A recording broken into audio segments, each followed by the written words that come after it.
আসসালামু আলাইকুম এভরিওয়ান, আমি আতিক শেয়ারিয়ার। আশা করি সবাই ভালো আছেন। তো আজকে আমরা যে বিষয়টি দেখব সেটি হচ্ছে রিয়েল টাইম ডাটাবেস কিভাবে অ্যান্ড্রয়েড স্টুডিওতে কাজ করে। তো আমাদের যখন কোনো ডেটা ইনসার্ট করতে হয় সেই জন্য আমাদের ডেটাবেজের প্রয়োজন হয়। তো অ্যান্ড্রয়েড স্টুডিওতে রিয়েল টাইম ডেটাবেস ইনসার্ট করার জন্য আমাদের একটি ওয়ার্কশপ আছে, সেটি হচ্ছে গুগল ফায়ারবেস। তো গুগল ফায়ারবেজের সুবিধা হচ্ছে আমরা যখন কোনো ডেটা ইনসার্ট করি তো হঠাৎ যদি আমাদের নেটওয়ার্কগুলো চলে যায় সেই ক্ষেত্রে আমাদের ইনসার্ট করা ডেটাগুলো অফলাইনেও ক্যাশ হিসেবে থেকে যায়। তো যখন আবার নেটওয়ার্ক চলে আসবে তখন সেটা অটোমেটিক হচ্ছে সিঙ্ক হয়ে ডেটাগুলো অ্যাড হয়ে যাবে। তো চলুন এখন আমরা দেখি কিভাবে ডেটাগুলো ইনসার্ট করতে হয় রিয়েল টাইম ডাটাবেজে। আর এটা হচ্ছে আমাদের গুগল ফায়ারবেজের ইন্টারফেস। তো প্রথমে হচ্ছে আমরা একটা প্রজেক্ট ক্রিয়েট করি। তো প্রথমে আমরা এমটি অ্যাক্টিভিটি নেবে এবং যেহেতু আমরা ডেটা ইনসার্টের কাজ করব সেই জন্য আমরা প্রজেক্টের নাম দিব ডেটা ইনসার্ট এবং জাভাতে করা হবে, তাই ল্যাঙ্গুয়েজ থাকবে জাভা। তো প্রজেক্টটা ক্রিয়েট হতে থাকুক। এখন আমরা দেখে আসি আমাদের ফায়ারবেজে কিভাবে প্রজেক্ট ক্রিয়েট করতে হবে। তো এখানে ফায়ারবেজে ক্রিয়েট প্রজেক্ট নামে একটি অপশন আছে, তো এখানে আমরা ক্লিক করব। এরপরে আমরা হচ্ছে আমাদের একটা প্রজেক্টের নাম দেব। তো এখানেও আমি সেম ডাটা ইনসার্ট নাম দিতে পারি, তারপরে কন্টিনিউ কন্টিনিউ। তো এখান থেকে আমাদের ডিফল্ট অ্যাকাউন্টটা সিলেক্ট করতে হবে, দেন ক্রিয়েট প্রজেক্ট। তো এখন আমাদের এখানে প্রজেক্টটা ক্রিয়েট হচ্ছে আর আমাদের অ্যান্ড্রয়েড স্টুডিওর প্রজেক্টটাও ক্রিয়েট হয়ে গেছে। প্রজেক্টটা ক্রিয়েট হতে কিছু সময় নেবে।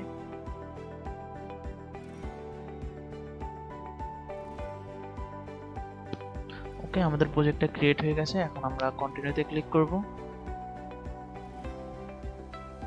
এটাই হচ্ছে আমাদের প্রজেক্টের ইন্টারফেস। আমরা এখানে একটা প্রজেক্ট ক্রিয়েট করছি ডেটা ইনসার্ট নামে। তো এখন হচ্ছে আমরা কি করব, আমাদের অ্যান্ড্রয়েডের সাথে কানেক্ট করার জন্য আমরা এখানে অ্যান্ড্রয়েড সিলেক্ট করব। তো এখানে আমাদের প্যাকেজ নামটা দিতে হবে। তো প্যাকেজ নেমটা কোনটা? প্যাকেজ নাম হচ্ছে আমাদের যে অ্যান্ড্রয়েড স্টুডিওতে একটা প্যাকেজ নেম দেওয়া আছে সেটা আমরা কপি করব।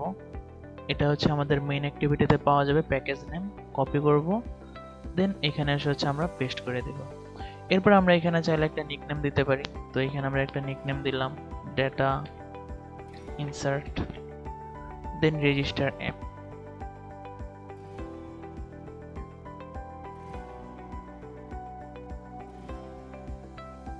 ওকে, রেজিস্টার অ্যাপে ক্লিক করার পরে আমাদের একটা Google service dot Jason file download করতে বলবে। তো আমরা এই জেসন ফাইলটা ডাউনলোড করব।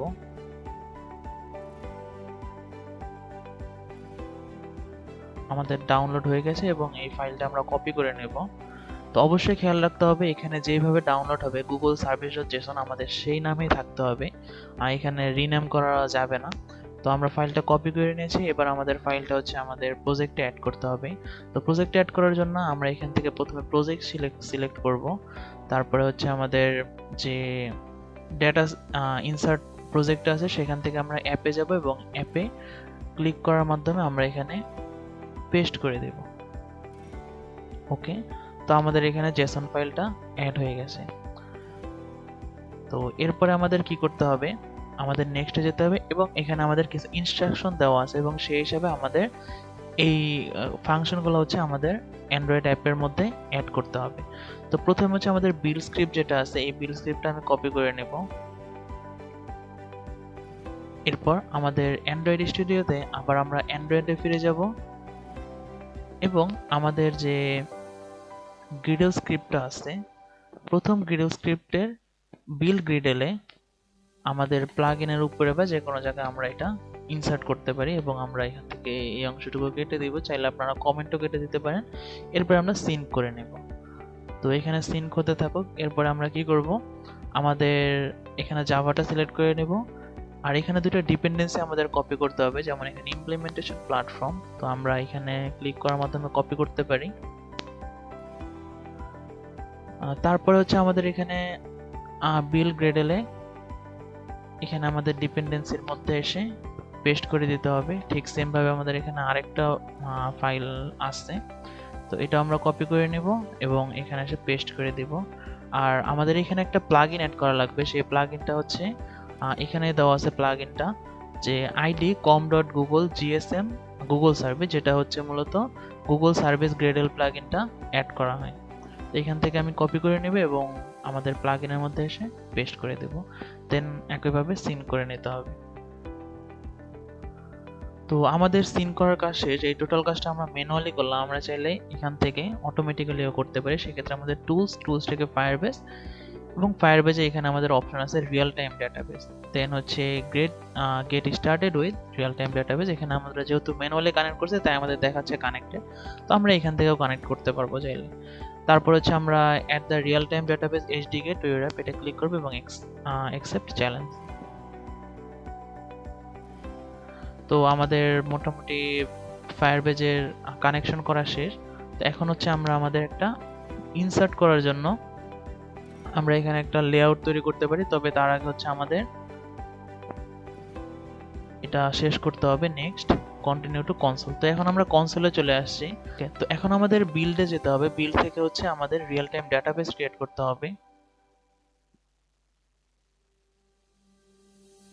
তো এটাই হচ্ছে আমাদের রিয়েল টাইম ডাটাবেস। এখান থেকে আমাদের ক্রিয়েট ডাটাবেসে যাব।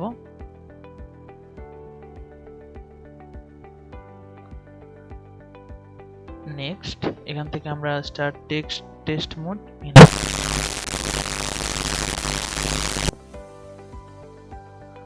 ওকে, তো আমাদের রিয়েল টাইম ডাটাবেসটা ক্রিয়েট হয়ে গেছে।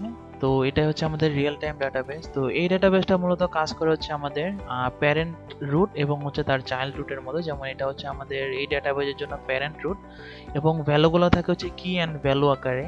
তো এইখানে হচ্ছে এটা আমাদের কি, আর এখানে আমরা চাইলে ভ্যালু ইনসার্ট করতে পারি। যেমন এখানে আমি যদি আমার নামে দিই তাহলে হচ্ছে এখানে আমাদের ভ্যালুটা অ্যাড হবে। দেন আমরা যদি চাই এই প্যারেন্টের রুট ক্রিয়েট করতে, তাহলে আমরা প্লাসে ক্লিক করলে আমাদের এখানে রুট দিতে বলবে। সাপোজ আমি এখানে নেম দিব, দেন আমার ভ্যালুটাও দিতে পারি কি এবং ভ্যালু পেয়ার যেহেতু। তো এরপরে হচ্ছে আমরা যদি আরো চাইল্ড ক্রিয়েট করতে চাই, এখানে প্লাস ক্রিয়েট করলে এখানে চাইল্ড ক্রিয়েট হতে থাকবে। তো এটাই হচ্ছে আমাদের এখানে রিয়েল টাইম ডাটাবেজের ফাংশন, যে একটা প্যারেন্টের আন্ডারে অনেকগুলো চাইল্ড ক্রিয়েট করা যায়। তো এগুলো আমি ডিলিট করে দিতেছি। তো এই জিনিসটা যদি আমরা এখানে একটা ভিজুয়ালাইজ করি, যে আমাদের প্রথম যে জিনিসটা ছিল সেটা হচ্ছে আমাদের কি ভ্যালু একটা প্যারেন্ট নোড, আর এরপরে তার আন্ডারে হচ্ছে অনেকগুলো চাইল্ড ছিল এবং সেগুলোতে হচ্ছে কি এবং ভ্যালু আকারে দেওয়া ছিল। তো এখন হচ্ছে আমরা এই কাজটা করার জন্য আমাদের যে ডিজাইন আছে সেই ডিজাইনে আমরা হচ্ছে একটা এডিট টেক্সট নেব এবং এডিট টেক্সটে একটা ডাটা ইনসার্ট করবে, যেটা বাটনে ক্লিক করার মাধ্যমে হচ্ছে আমাদের ডাটাবেজে ইনসার্ট হয়ে যাবে। তো সেই জন্য প্রথমে হচ্ছে আমাদের একটা লেআউট নিতে হবে, লিনিয়ার লেআউট। আমরা লিনিয়ার লেআউটে কাজ করব। দেন লিনিয়ার লেআউটে আমাদের একটা ওরিয়েন্টেশন দিতে হবে, ওরিয়েন্টেশন দেব ভার্টিক্যাল। দেন একটা গ্র্যাভিটি দিয়ে নিতে পারি আমরা চাইলে, গ্র্যাভিটি সেন্টার। তো এরপরে আমরা কি করব, এরপর আমাদের কাজ হচ্ছে টেক্সট ভিউ নিয়ে কাজ না, আমাদের কাজ হচ্ছে এডিট টেক্সট। তো আমরা একটা এডিট টেক্সট নিব। আমরা এখানে উইডথটা দেব ম্যাচ প্যারেন্ট এবং হাইটটা দেব হচ্ছে র্যাপ কন্টেন্ট। এরপরে হচ্ছে আমাদের কি করতে হবে, একটা টেক্সট দিতে পারি আমরা, বা একটা হিন্ট দিতে পারি চাইলে। যে হিন্টটা কি হবে, ইন্টার ইওর নেম। এরপর আমরা একটা টেক্সট সাইজ দিয়ে দিতে পারি, টেক্সট সাইজ 26 SP। দেন একটা গ্র্যাভিটি দিয়ে দিতে পারি, গ্র্যাভিটি সেন্টার।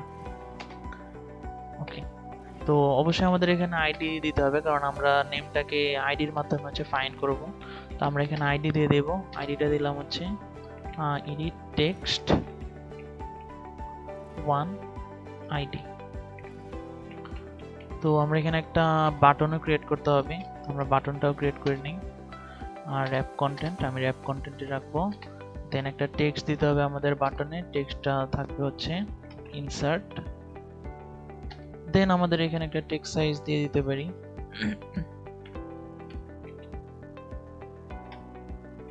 তো এখানে একটা টেক্সট সাইজ দেবে এবং এখানে একটা আমাদের বাটনের জন্য আইডি দিয়ে নিতে হবে, আইডি বাটন আইডি। আর একটা ফাংশন ক্রিয়েট করতে হবে, কারণ আমাদের বাটনে ক্লিক করার মাধ্যমে হচ্ছে আমাদের ভ্যালুটা ইনসার্ট হবে, তাই আমাদের একটা এখানে অন ক্লিক নিতে হবে। তো অন ক্লিকের মধ্যে আমি এখানে দিতে পারি ইনসার্ট ফাংশন। তো আমাদের মোটামুটি ডিজাইনিং এর পার্ট শেষ। তো এখন হচ্ছে আমাদের জাভা কোডে গিয়ে কিছু কানেকশন করতে হবে। তো প্রথমে হচ্ছে আমরা কি করব, আমরা এখানে যেহেতু অন ক্লিক নামে একটা ফাংশন ক্রিয়েট করছি, সেটা হচ্ছে আমরা ক্রিয়েট করে নেব এখান থেকে। তো আমাদের ফাংশনের মধ্যে হচ্ছে ফাংশনটা ক্রিয়েট হয়ে গেছে আমাদের জাভা ফাইলে। তো এরপরে হচ্ছে আমরা একটা এডিট টেক্সট নিয়েছি, তাই এডিট টেক্সটের নামে একটা অবজেক্ট ক্রিয়েট করে নেব, এডিট টেক্সট 1 দিতে পারি। তারপর হচ্ছে আমরা এডিট টেক্সটটাকে কানেক্ট করব, edit text 1 equals find view by ID art.id dot ID, যেটা আমরা নাম দিছি সেটা। তো এই হচ্ছে আমাদের কানেকশনের কাজটা। এখন আমাদের ফায়ারবেজের ডেটাবেজের সাথে কানেক্ট করতে হবে, সেই জন্য আমাদের একটা অবজেক্ট ক্রিয়েট করতে হবে। অবজেক্টটা হবে হচ্ছে ফায়ারবেজ ডেটাবেজ টাইপের অবজেক্ট ডিবি এবং Firebase database dot gate instance. এই গেট ইনস্ট্যান্সের মাধ্যমে যতগুলো ইনস্ট্যান্স আছে সবগুলো হচ্ছে আমাদের এই ফায়ারবেজের ডেটাবেজের নাম হচ্ছে একটা অবজেক্ট ক্রিয়েট করা হয়েছে, সেই অবজেক্টের মধ্যে চলে আসবে। আর এই অবজেক্টের লেআউটটা মূলত এইভাবে কাজ করবে যে যেখানে হচ্ছে কি ভ্যালুগুলো থাকবে এবং প্যারেন্ট এবং চাইল্ড থাকবে সবগুলো এখানে নিয়ে আসবে। এরপর হচ্ছে আমাদের ডেটাবেজ ডেটাবেজ রেফারেন্স নামক আরেকটা অবজেক্ট ক্রিয়েট করতে হবে, যেখানে হচ্ছে আমি আমাদের রেফারেন্স বলে দিতে পারবো যে আমার কোন রুটের আন্ডারে ভ্যালুটা বসবে বা কোন ভ্যালুর আন্ডারে ভ্যালুগুলো বসবে, কোন কি এর আন্ডারে ভ্যালুগুলো বসবে, সেগুলো হচ্ছে আমরা এখানে ডিফাইন করে দিতে পারবো। তো সেই জন্য হচ্ছে আমাদের db.getReference আছে, এখানে হচ্ছে আমরা যদি নাল দিয়ে দিই সেক্ষেত্রে আমাদের প্যারেন্টের এই ভ্যালুগুলো বসবে। আর এখানে যদি আমরা চাই যে কোনো একটা রুটের আন্ডারে ভ্যালুগুলো বসাতে, তো সেই ক্ষেত্রে হচ্ছে আমাদের এখানে ভ্যালু দিয়ে দিতে হবে।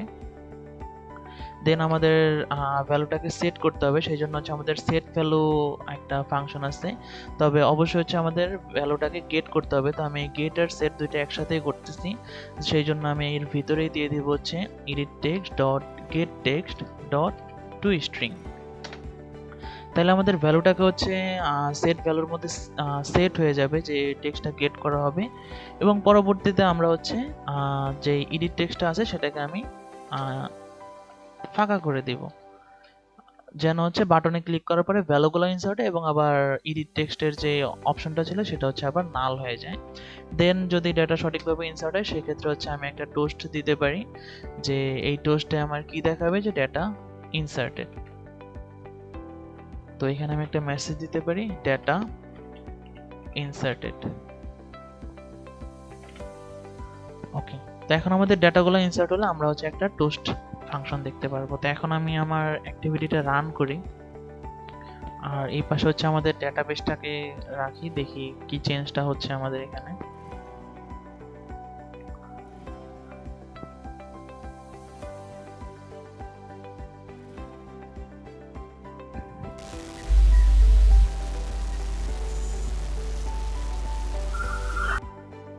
ওকে, তো এখন যদি আমরা এখানে ভ্যালু ইনসার্ট করি, সাপোজ আতিক, এবং ইনসার্ট বাটনে ক্লিক করি, তো আমরা এখানে দেখতে পারতেছি যে আমাদের যেই ভ্যালুটা দিছি সেটা এখানে ইনসার্ট হয়ে গেছে। আমরা যদি এখানে আবার চেঞ্জ করি,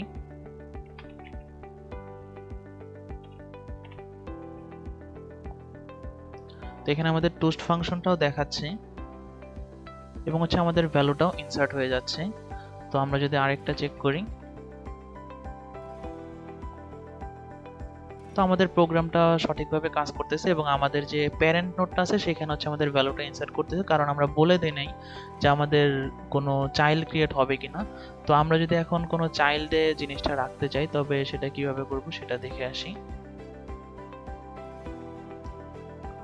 তো এখানে হচ্ছে আমাদের যে জাভা ফাইলটা আছে, এই জাভা ফাইলে আমার যে গেট রেফারেন্স, এখানে হচ্ছে আমি একটা চাইল্ড দিয়ে দিব সাপোজ নেম।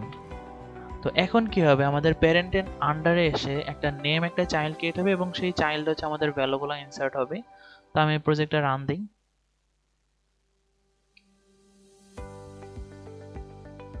ওকে, তো এখন যদি আমি আবার ভ্যালুগুলো ইনসার্ট করে দেখাই, যে এখন কি হচ্ছে, এখন একটা চাইল্ড নোড ক্রিয়েট হয়েছে এবং সেই চাইল্ড নোডে হচ্ছে আমাদের ভ্যালুটা ইনসার্ট হইতেছে। তো এটাই হচ্ছে রিয়েল টাইম ডেটাবেজের কাজ। আজকের ভিডিওটা এই পর্যন্তই। আসসালামু আলাইকুম।